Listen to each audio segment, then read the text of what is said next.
MIM तो समर्थन देने के मूड में ही नहीं है। तो ऐसे में तेजस्वी यादव की अग्नि परीक्षा है। अगर वाकई तेजस्वी यादव ने किसी जुगाड़ से ये सीट जीत लिया तो बहुत बड़ा कद हो जाएगा उनका। देखिए है क्या कि 2030 में राज्यसभा में आरजेडी शून्य हो जाएगी। 2029 में ही उसके जो बचे हुए भी सांसद हैं, मीसा भारती है ना, संजय यादव, वो भी बाहर हो जाएंगे, तो राज्यसभा खाली हो जाएगा। तो ऐसे में तेजस्वी के लिए बहुत जरूरी है कि 5वीं सीट जीते, चाहे किसी भी कीमत पर।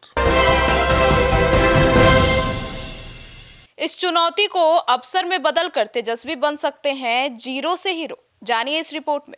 नमस्कार, आप देख रहे हैं सिटी पोस्ट लाइव। मैं हूं सृष्टि राज। आरजेडी के कार्यकारी अध्यक्ष बनने के बाद सबसे बड़ी और पहली चुनौती तेजस्वी यादव के सामने है। मार्च में राज्यसभा की 5 सीटों के लिए होने वाले चुनाव में महागठबंधन की एकता बरकरार रखने की बड़ी चुनौती। अब इस चुनौती में तेजस्वी यादव के लिए बड़ा अवसर छुपा हुआ है। अगर वो राज्यसभा की 1 सीट निकालने में कामयाब हो जाते हैं तो उनका राजनीतिक कदम बहुत बढ़ जाएगा। अब इस बार महागठबंधन के अधिक तेजस्वी यादव के लिए अपने को दमदार सिद्ध करने की चुनौती है। अब आइए विस्तार में जानते हैं chief editor Shrikant Pratyush sir से कि कैसे होगा ये। अब आरजेडी के कार्यकारी अध्यक्ष बनने के बाद तेजस्वी यादव के सामने बड़ी चुनौती है सर, कैसे बदल पाएंगे? बिल्कुल उनके सामने बड़ी चुनौती है। राष्ट्रीय कार्यकारी राष्ट्रीय अध्यक्ष बन गए हैं तो पार्टी की पूरी कमान उनके हाथ में है, महागठबंधन की कमान उनके हाथ में है, और उनकी पहली परीक्षा राज्यसभा का चुनाव है। उनकी पहली परीक्षा राज्यसभा के चुनाव इसलिए है कि राज्यसभा की रिक्त हो रही 5 सीटों के चुनाव में 4 सीटें तो बिल्कुल एनडीए के पाले में जाती हुई दिखाई दे रही हैं। 5वें सीट पर संघर्ष है। इसलिए अगर वो जीत जाते हैं तो उनका कद बढ़ जाएगा।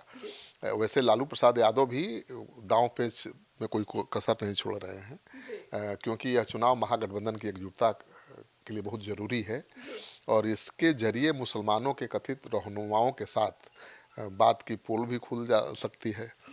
यही कारण है कि आरजेडी उन 5वीं सीट को झटकने के लिए हर जतन कर रहा है, जिस पर एनडीए की स्थिति अभी मजबूत दिखाई दे रही है। फिर भी विपक्ष की साख बचाए रखने के उद्देश्य से एनडीए की एक तरफा जीत में अड़ंगा डालने की रणनीति लालू यादव बना रहे हैं, और तेजस्वी यादव को ही क्रेडिट मिलेगा ना भाई। तो अगर 5वीं सीट तेजस्वी यादव जीत जाते हैं तो बहुत बड़ी सफलता मानी जाएगी, और फिर से वो बाउंस बैक कर सकते हैं बिहार की राजनीति में। सर, तो संख्या बल के हिसाब से तो 1 सीट भी जितना बड़ी चुनौती दिख रही है। बिल्कुल 16 मार्च को जिन 5 सीटों पर चुनाव होना है उनमें 3 सत्ताधारी दल हैं एनडीए के और 2 आरजेडी के। ठीक है, विधानसभा के संख्या बल के हिसाब से 4 सीटों पर एनडीए को कोई चुनौती नहीं है। 5वीं सीट के लिए उसे प्रथम वरीयता के अतिरिक्त 3 वोटों का जुगाड़ करना है।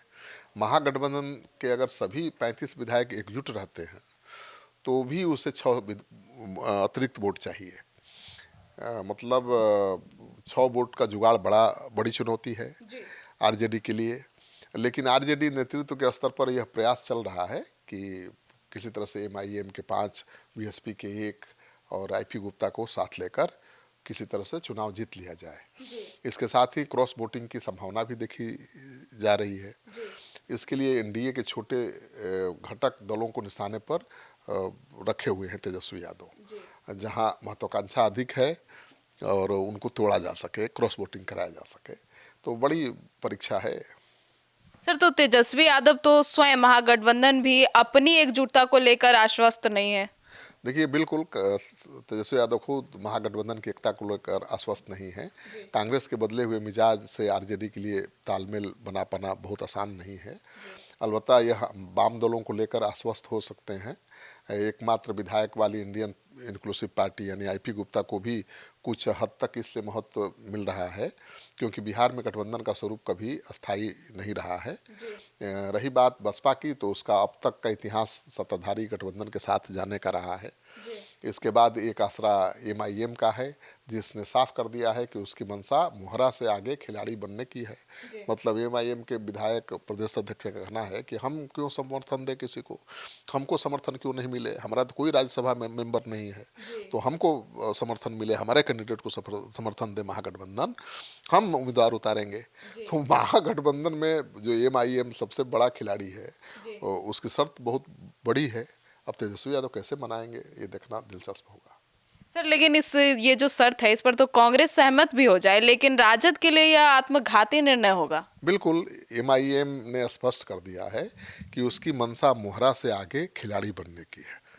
उसके नेता ने स्पष्ट कर दिया है कि वो मोहरा नहीं बनने वाला। उसने तो उल्टे महागठबंधन से अपने प्रत्याशी के लिए समर्थन की मांग कर दी है। जिस तरह से चुनाव में तेजस्वी यादव ने उसे महागठबंधन में जगह नहीं दी और उसके विधायकों को भी पहले तोड़ चुके हैं, एमआईएम बिना शर्त समर्थन तो देने वाली नहीं है। सबसे बड़ा सवाल यह है कि क्या वैसी अपना उम्मीदवार उतारेंगे, क्या उनके उम्मीदवार को आरजेडी कांग्रेस का समर्थन मिलेगा। संभावना बहुत कम है। कांग्रेस दे भी दे तो तेजस्वी यादव नहीं करेंगे, तेजस्वी यादव ऐसा कर भी देंगे तो अपनी ही चुनौती बढ़ा लेंगे। तो तेजस्वी यादव अभी भी आखिरी संभावना की तलाश में जुटे हुए हैं। सर तो राज्यसभा चुनाव में कौन कौन सी पार्टी की भूमिका अहम हो गई है? देखिए, आईपी गुप्ता को आरजेडी ने एमआईएम को साधने के लिए लगाया है और आईपी गुप्ता गए भी थे हैदराबाद स्थापना दिवस समारोह में। मतलब इसके पीछे यही रणनीति? बिल्कुल। तो एमआईएम की शर्त है कि प्रत्याशी उसका हो और समर्थन महागठबंधन के शेष घटक दल करें। पिछली बार राज्यसभा की एक सीट के लिए कांग्रेस को आरजेडी ने समर्थन किया था। अब प्रतिदान के लिए स्मरण कराया जा रहा है। हालांकि इस चुनाव में व्हिप जारी नहीं होता और विधायकों को का कोई भरोसा नहीं कब कौन विधायक क्रॉस वोटिंग कर दे। आरजेडी को हराकर सतीश सिंह यादव बसपा के विधायक बने हैं। अब समर्थन करते हैं तो राजनीतिक भविष्य के लिए भी अनिश्चय की स्थिति होगी।